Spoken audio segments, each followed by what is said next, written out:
So hi everyone, I'm Wysopal.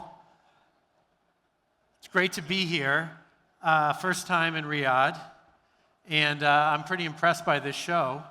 It's quite huge. That Capture the Flag is immense, lots of activity there.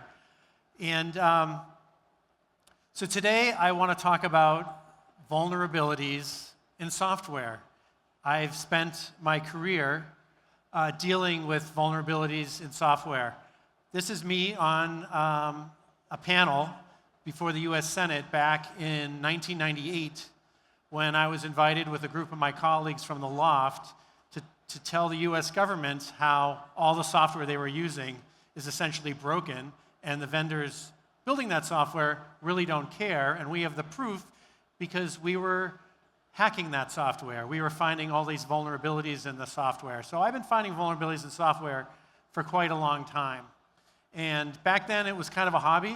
We call ourselves hackers, hacking software, because the term vulnerability researcher hadn't been created yet because there was no concept of this being something that was a positive thing for the industry. Back then, people thought we were the bad guys for finding vulnerabilities in software. Well, thankfully, that's no more. That's a picture of me there, if you couldn't figure out who I was. Hair was a little different back then. And shortly thereafter, in 2000, I, depending on your perspective, either sold out if you were from the hacker community, or I went legit and became a security consultant and helped companies find the vulnerabilities in software and helped them figure out how to build secure software. So me and my colleague Christian Ryu, we consulted for places like eBay and Microsoft, and we, in 2006, decided to start Veracode. And I've been there for 17 years. We're a SaaS company that finds vulnerabilities in software at scale. I'm going to talk a little bit about some of the data we have on this problem. Today we're finding vulnerabilities faster than we're able to fix them. We find vulnerabilities in every piece of software, serious vulnerabilities, huge numbers of them. The problem is the developers have to manually fix all of these vulnerabilities. Even if we find it early in the development lifecycle, they just don't have enough people to do this and remain competitive and deliver the software with the functionality it needs. And that's the situation we have today, and that's why you see so many breaches related to software. The software ships with vulnerabilities, even vulnerabilities the vendors know about. They even know they're shipping with vulnerabilities. They don't want to tell you about this, right? They don't want to tell you that, but it's the facts. We have the data to show that all the vulnerabilities that are found are not fixed, and the software is still shipping. And here's some of the data that we've collected. We have about 2,500 customers. We've collected this data from over 750,000 applications we've scanned in the last 18 months. It's the largest data set on vulnerabilities in software. And I can tell you, one of the things that we determined was, as software is built, the developers actually get worse at writing that software. New vulnerabilities are introduced into that software at a higher rate as the software gets older. Here in this chart, you can see, right at the very beginning, there's kind of a big spike of vulnerabilities in the first few months that are newly introduced when the software is brand new. And then we have what we call the honeymoon phase, where there's this sort of regular rate of vulnerabilities being introduced. This is because developers don't understand how to write secure code. But then over time, it increases, and vulnerabilities are introduced into the software at a higher and higher rate due to software getting bigger, more complex, the team of developers working on that software leaving. This is just data that shows that as software ages, more vulnerabilities are introduced into that software. And then we got more new coming in, and we have less getting fixed over time. This shows what developers are actually fixing. So if they fixed all the new software, it would be fine. But by the time it's 2 years old, over 50% of software has vulnerabilities in it. By the time the software is 5 years old, almost 70% of software has vulnerabilities in it. You're probably using lots of software that's 10, 15, 20 years old, desktop and web. It's all riddled with vulnerabilities. So this is definitely a problem we have in the industry. And one of the reasons is applications grow over time. This is an exponential chart here. It shows that applications grow from small applications in the first year, a megabyte of code, to by year 5, we're already up to 2 megabytes of code. It kind of doubles every 5 years, and it always gets bigger. So we have more code with more vulnerabilities into it. So that's the current state we have now. But something happened about a year ago. Generative AI hit the world. All these companies are starting to use AI to generate code. And this is essentially the meme version of what happened.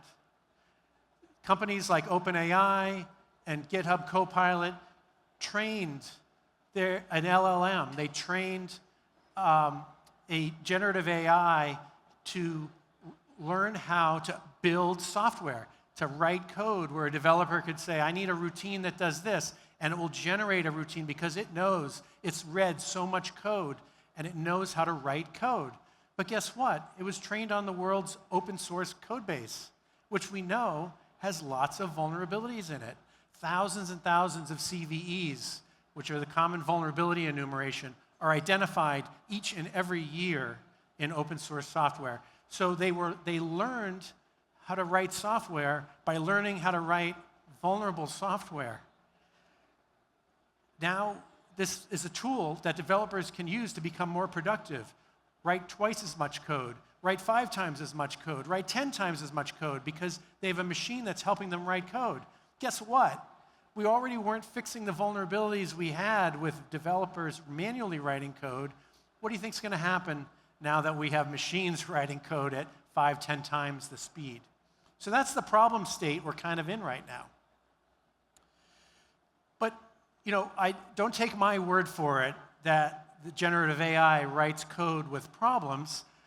I have some studies here that quantify how problematic the code is that generative AI writes. This is a study from very recently, just a little over a month ago, where a team of researchers went out, they looked at open source code that's been written in the last year. They found 435 examples of code that was written by generative AI, by Copilot or some other GPT-like program that developers were using. And they found out that 35.8% of that code that was written had a vulnerability in it. That's about the same level of quality that a developer does. Developers introduce vulnerabilities at about that rate. So it's really not a surprise. It actually makes sense, right? They learned how to write vulnerable code, and they're giving us vulnerable code. All kinds of different vulnerabilities like OS command injection, insufficiently random values, improper checks for error handling. All these things can be exploited by attackers to compromise that software if they remain in the code when it goes to production. There was another study that was introduced at Black Hat in 22 at Black Hat USA, where a bunch of researchers came up with 89 different scenarios where they asked, it's actually the technology behind GitHub's Copilot, to write some code for it, and then they looked to see if that code had vulnerabilities in it. And this study showed 40.7% of the code that was written by the generative AI had vulnerabilities in it. And they hypothesized in their paper that this was due to it being trained on vulnerable code. And one of the things they pointed out, which is quite interesting, it might have been trained on code that was written a long time ago. There might be open source projects that are 5, 10 years old, and it's being trained on code that's very old, written with techniques and knowledge that we wouldn't even do today because we know so much more about writing secure code than we did 10 plus years ago. But that's how these LLMs are getting trained. Another study was a study with a control group where they took a group of developers that had chatbots that used generative AI to help them write code, and another group that just wrote code like a normal developer did without assistance. And they found that the group that was using the chatbots actually wrote more insecure code. So using the generative AI was worse than the actual developer. The other thing that was really interesting is when they asked about the confidence of their secure coding ability, how good was the code that you wrote? When they surveyed the developers in these two groups, the groups using generative AI thought their code was more secure. So we're starting to see there's a false sense of security here. There's a false confidence in using these tools, and that's never good when we're talking about cybersecurity. And I have one final study, which is kind of associated with writing code, which was developers asking questions of ChatGPT, asking them maybe select an algorithm for me, asking them how do I perform a certain task. And these are the kind of questions that used to be asked to Stack Overflow, which is a website with thousands and thousands of questions. Millions of developers use it, and they ask the same questions which were asked to Stack Overflow and answered by the Stack Overflow community. They asked that to ChatGPT. ChatGPT got 52% of the questions wrong. So more than half were answered wrong. The other thing, and this is one of the reasons we still need to have humans in the loop for all these usages of generative AI, is, well, if the person sees that the answer is nonsense, then they can just say, oh, ChatGPT doesn't know the answer to this question, I'll go search somewhere else. But almost 40% of the time, the developer thought that the answer was correct. So this is a problem. If we have 52% of the answers wrong, and then 42% of the time they think that those answers are correct, we're going to have a lot of wrong ideas going into software. The other thing is, again, we're getting that false sense of confidence. The developers thought 77% of the time that it was that they had a preference for those incorrect answers. They had a false sense of confidence that it was doing that correctly. So we need to apply generative AI specifically to the problem of dealing with insecure code, because the general mechanisms aren't doing this. So what we wanted to do, one of the things we did at Veracode is, this is how you can build on top of LLMs and build a specific solution for cybersecurity. This is sort of the current state we have, where we have flaws that are found in code. People either manually close them, or they sit there and they become security debt and they ship with the product. What we want to do is we want to move and add this box in the middle. This box in the middle is going to automatically auto-fix the code using generative AI, leaving the developer taking less time fixing things and ultimately shipping code with less vulnerabilities in it. It's not going to be perfect. It's not going to solve every vulnerability, but it can make a significant difference. My example here has 39% of the code being fixed. That's conservative. We've found with Java and some programs, generative AI that's tuned to fixing code can fix over 70% of the vulnerabilities.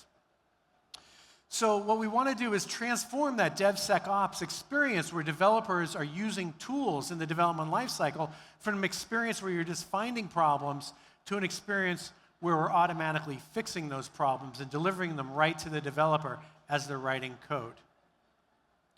This is going to save a huge amount of time. One thing that people don't realize is it's not just the time that the developer sits there in front of a test result saying, I'm going to fix this flaw. There's this long cycle that takes months where flaws are found. They're triaged by a team to decide, because you can't fix them all, so we have to triage. Is this really serious enough? How much does this impact our software? Then a ticket gets created. It hangs out in a system where managers prioritize those things. They eventually hand it to someone. They may or may not understand that type of flaw, how to fix it. So they might need to get trained to do that. That takes some time. This is why it takes months to fix vulnerabilities now. Auto-fixing can take minutes. So this is going to take a lot of work out of the system to deliver more secure software. The idea is get your results, select what you want fixed out of those results. Perhaps you're just going to select them all. generate fixes for the code, that actual code. So code that can be dropped in place, copied and pasted, that will just fix the code and be applied by the developer. So the developer is still in the loop, but they don't even really have to know how to fix the flaw. That's the controversial part of it. Do we even need to train developers how to fix flaws, or do we just give them the code change that they need? Here's a quick example. I don't expect everyone to understand how to read code, but this is a simple example of cross-site scripting where a testing tool would say, this line of code has a vulnerability in it. And it would trace back and show you that this is cross-site scripting because the data is flowing from a request where the user is inputting data into the program and it's being reflected back in somewhere else in the program back to the user. If JavaScript is entered into that input field, it will get sent back to the user and will execute in the browser. It's a very simple vulnerability to fix. What you need to do is change the code so that it has this function here, which is string escape utils, which will make that JavaScript ineffective. It'll escape the JavaScript with characters that will make it so it can't execute. Very simple fix. Now imagine that there's hundreds of these in the code. We just want a machine to be able to do this for us. So this is one of the things that we built. We used a text, we looked at this as a text generation problem. We're just generating code after all. The challenge is training it, right? The training ends up being the challenge here. We have to tell it what's bad code and what's good code. This is something that the LLMs don't know that have been trained on open source. They know syntax, they know how to write code. From the comments, they know the functionality. They just don't know what's good or bad. So we went out and we trained the code to be good or bad. We used pre-trained transformers that already existed out there. Actually, GPT knows how to read and write code very well. There's other LLMs that have been specifically trained just on code that are up on Hugging Face that are open source that anyone can download and use. And these are very, very powerful. I think ChatGPT woke us all up to just how much understanding that these have. And you can go and try this yourself. Even if you don't know how to write code, you can go into ChatGPT and you can say, write me a Java algorithm that can take 2 columns of data of random names and random numbers and write a sorting algorithm that will sort those columns with first by alphabetical order and then later by numeric order. You can write that in text and say, write a function, and it will spit out a function. Anyone can just pull up ChatGPT and do that, and you'll see how well it is at doing that. So it writes code very well. So what we did was we said, we wanted to still do that, but we're going to train it. So we came up with, for every single language and every single type of vulnerability, like cross-site scripting, let's come up with a few dozen examples of bad code and good code, and then we're going to do additional training on an open source LLM and teach it how to do that. So we can go from an example of bad code and an example of good code, feed in the customer's bad code, and generate the correct code. And it works amazingly well. We were actually very surprised on how well it is. And once you start to work with these generative AI tools, you'll start to see that whatever proprietary data you have in your organization, you can start to add that on top of an LLM that already understands the language and already understands how to make sense of things, the semantics of things, and use your proprietary knowledge on top, and it actually works extremely, extremely well.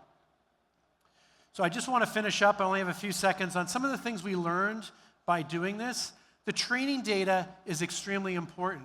Always ask questions of any generative AI solution you're purchasing or going to use. What was the data? What went into it? How was it vetted? Is that data licensed? Is it going to generate licensed code or licensed data that's going to put me at risk? And then the other big question is, Is that training data set have my intellectual property in it? We decided not to use any of our customer code because we didn't want our customers to worry about their intellectual property being leaked. We generated our own fixes. And then accuracy. Who vetted the output of this? And then finally, look at human bias to using AI. I think it does something so well. We think it does everything well. Get an expert in the loop that can tell you whether that AI is actually giving you good answers or not. It's not always going to do it. So thank you all. It's great to be here, and thanks for coming to my talk.